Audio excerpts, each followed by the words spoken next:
was not comfortable. Why? That wasn't even anything. Assassin's Creed 1 was one of my earliest introductions into the PS3 and 360 generation. Back when Blockbuster was still alive and kicking, and wasn't just a symbol of my withering old age.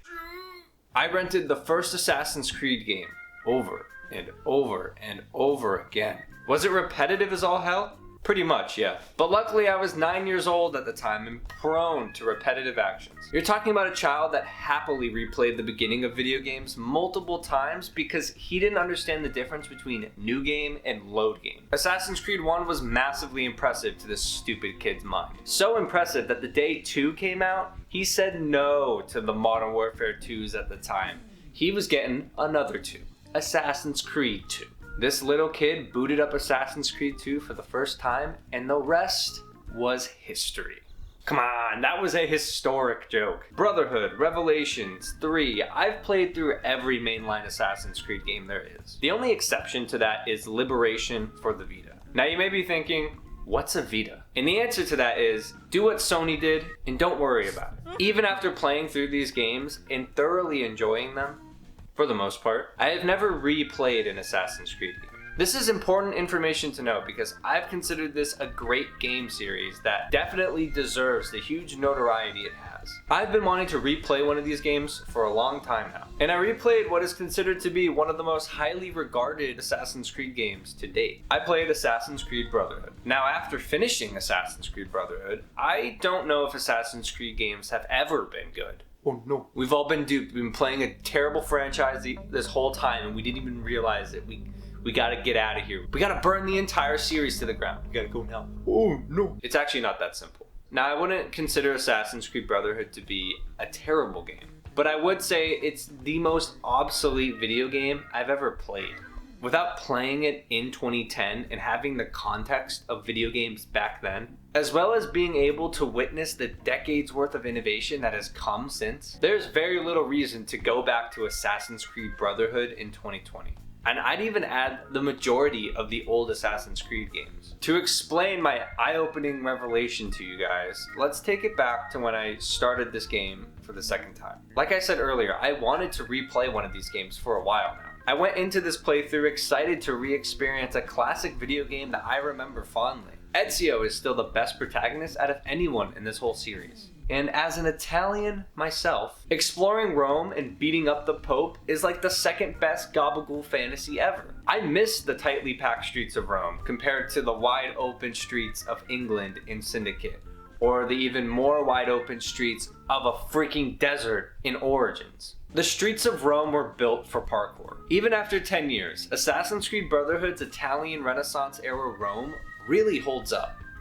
Sadly, it's the only thing that holds up. Jumping back into this game, I was immediately reminded of an old complaint I've had for a while now. In this game, some game designer thought it was a good idea to give Ezio 4 different movement options, and each with their own different button combinations. Alright, let me explain. Getting Ezio to walk is simple. Just point the left stick in whatever direction you want, and Ezio will go there. You know, like a normal game. Now there's also a fast walk. This is used to discreetly catch up to your target and silently kill them. To walk faster, you move the stick down and hold the X button. Okay.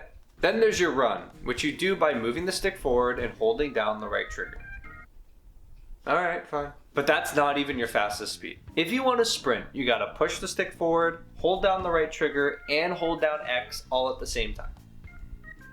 Wait, what? Already this is needlessly complicated. You couldn't just have your fast walk be pushing the stick down all the way, and then you can gradually ease up to walk a little slower, like most video games do. They've been doing this since Mario 64. The fast walk button already shares the same button as the pickpocketing button, which means if you want to fast walk and next to a bunch of people, you're also going to have to pickpocket those people who are then going to understand that they're being pickpocketed by a weird dude in a hood and then walk away, and then you're suspicious, and then you get caught. For whatever reason, they made controlling Ezio as complicated as a commercial airliner, when all you're doing is taking a few steps. What makes this control scheme even more obnoxious is that when you're sprinting, you're holding down the right trigger and the X button, which means your thumb is not on the stick, and you have no more control of the camera. And you know what makes it even more obnoxious? Is that this same button combination is what you use to climb buildings. This means that you can't run at top speed without climbing over everything. Even when climbing around, controlling Ezio can feel clunky. He doesn't always go where you want him to go. Does pushing the stick forward mean Ezio will climb up a ledge or drop down to the floor?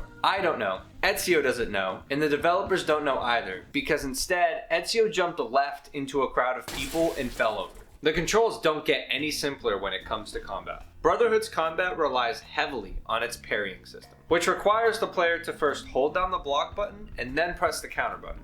It's another example of a command prompt being one button press too many when just having a counter button would have been enough. So then, when you do initiate a counter, your attack button becomes a one-hit insta-kill. This is until you get hit again, but you will never get hit again, because the enemies do not provide enough of a challenge. The combat's so easy, it makes you wonder why it's even a part of the game, besides the obvious you need to kill somebody to... Yeah. A combat system like this just ends up becoming tedious by the end. We've forgiven a lot of these problems back in the day because the game was so flashy and new. But when the graphical fidelity of these games die due to age, just like Blockbuster, all that's left are the glaring problems. This game did help refine the Ubisoft open world formula that was crafted in Assassin's Creed 2, but in the past 10 years, the gaming industry has exhausted this formula to death. So going back to the originator without any of the improvements that have been made to this formula in the past 10 years makes revisiting this classic a painful experience. So early Assassin's Creed games do not hold up.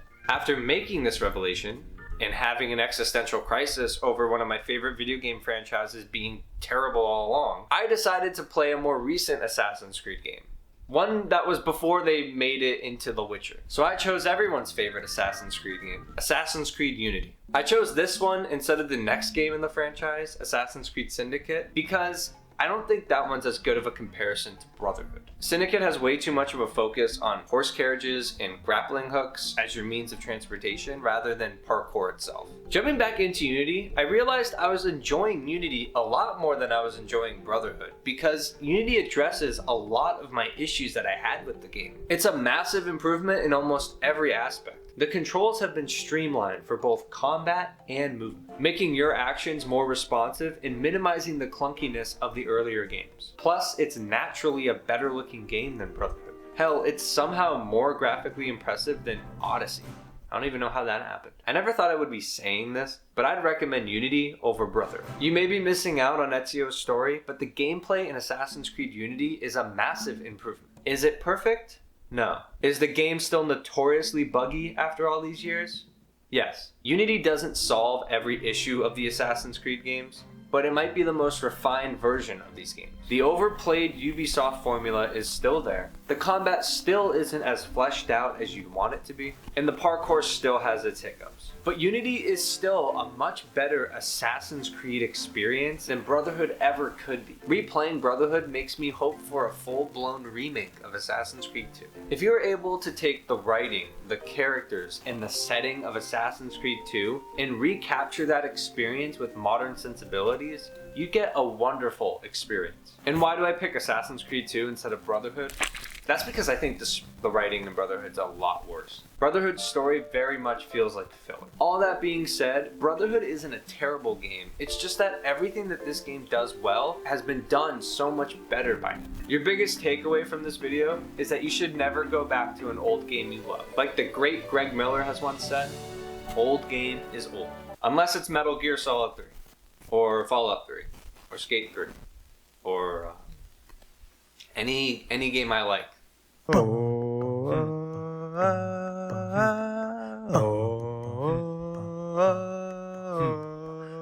Symphony of the Night still holds up.